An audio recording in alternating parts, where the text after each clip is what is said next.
Si nos dice su nombre, por favor. César Landa Arroyo. El curso que ha llevado en la diplomatura. La protección constitucional de los derechos de los pueblos indígenas. ¿Qué nos podría decir de la actual protección constitucional de los pueblos?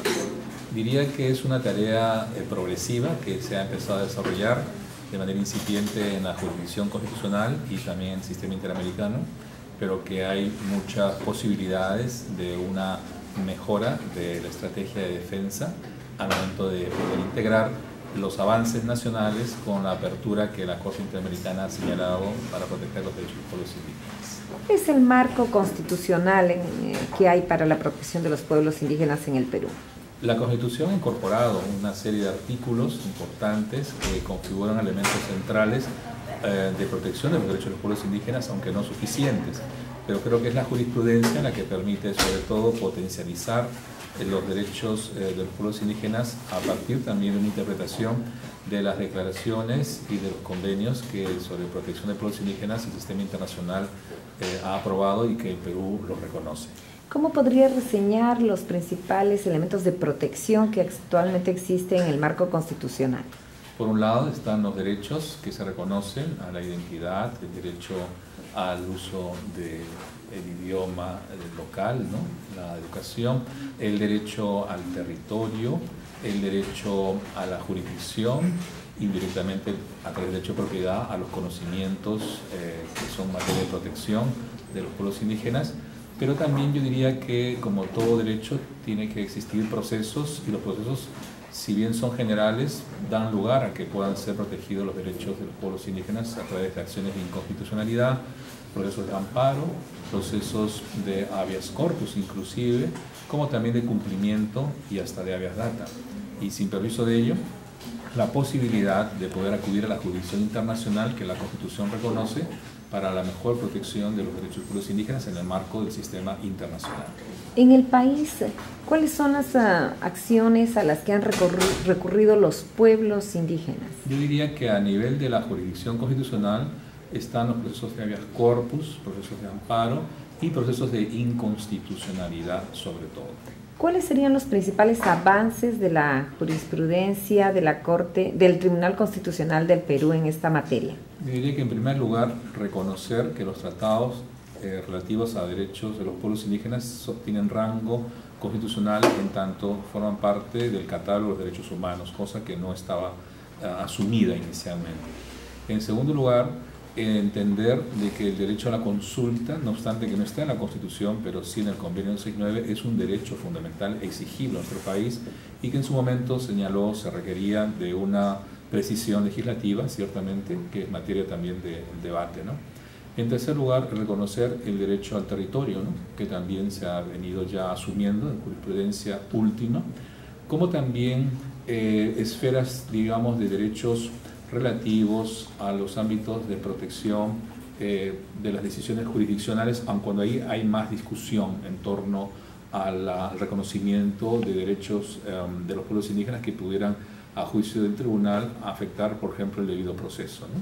Digamos que en resumen serían los mejores avances, ¿no? ¿Y cuáles son los límites o más bien los retos todavía pendientes a superar por la jurisprudencia del Tribunal Nacional? Yo diría por un lado que mucha de la carencia de esta jurisprudencia se debe también a la falta de demandas que darían lugar a una mayor reflexión, más aún si el Tribunal Constitucional tiene una nueva composición de jueces que provienen de la academia, ¿no?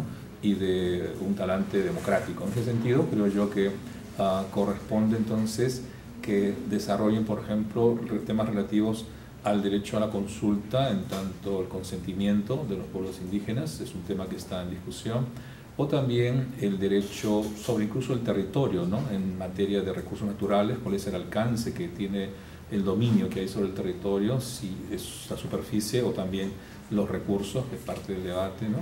O derechos también sobre la jurisdicción, ¿no? O por los límites que hay o conflictos con la jurisdicción civil o penal ordinaria, donde a veces el ejercicio de un derecho puede ser para la justicia ordinaria todavía materia de un hecho ilícito o una infracción a la ley. Entonces hay temas para trabajar todavía ahí.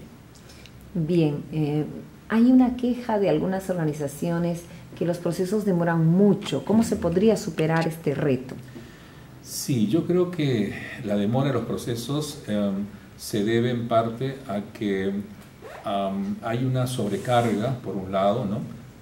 Dadas las expectativas de que el tribunal resuelva muchos casos, de modo tal que hay 10.000, 11.000 casos que entran al año, que el tribunal debe pronunciarse, de ahí que sea necesario que el tribunal, yo creo que distinga los tipos de amparo, ¿no? Porque una cosa es un amparo de una empresa que tiene temas patrimoniales, ¿no? Que legítimamente podrá demandarlos, pero distinto a los amparos relativos a los derechos fundamentales más inmediatos. Entonces, yo diría que debería haber una diferenciación incluso en los trámites y en los plazos, a efectos de que haya amparos urgentísimos de los urgentes o los menos urgentes, ¿no? Y el otro tema es que es el tema relativo a la reparación. Se entiende que los procesos constitucionales deben restituir las cosas al estado anterior, pero por ejemplo en un caso famoso que es el de la comunidad nativa Tres Islas, como ha demorado 5 años desde el que el primer juez constitucional denegó el derecho hasta que el Tribunal Constitucional les ha amparado la apelación per saltum, en estos 5 años se han producido la destrucción del territorio y el daño a la salud.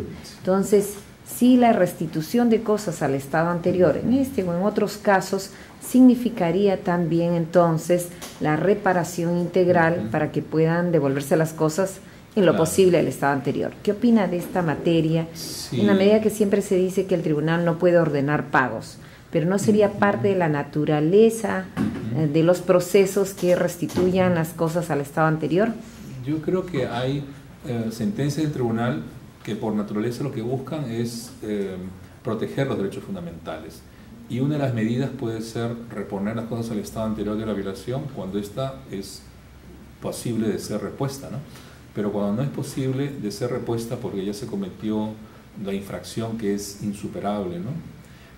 Correspondería al tribunal, como manda el artículo 1 del Código Procesal Constitucional, dictar otro tipo de medidas, ¿no? Y esas medidas, claro, hay ahí un abanico, ¿no? Medidas innovativas se llaman, ¿no? Para poder restaurar o compensar el daño cometido, ¿no?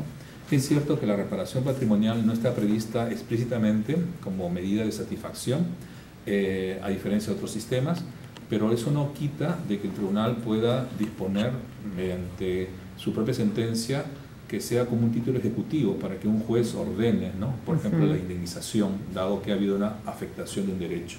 El juez de ejecución, que sería el encargado de hacer cumplir el mandato de la Constitución, debería valorar en todo caso el daño cometido a exigencia en todo caso del grupo afectado, para que por lo menos sea compensado, ¿no? Diríamos en parte o en totalidad, depende, ¿no? De los daños que se hayan producido, ¿no? Yo creo que es una forma, en todo caso, de desarrollar jurisprudencia a partir de casos que exigen el cumplimiento a plena satisfacción de lo ordenado por el tribunal. Bien, le agradecemos su participación, la Diplomatura de Estudio Internacional en Litigio Estratégico en Derechos Indígenas, coorganizado por la Pontificia Universidad Católica del Perú y el Instituto Internacional de Derecho y Sociedad. Muchas gracias. Muchas gracias.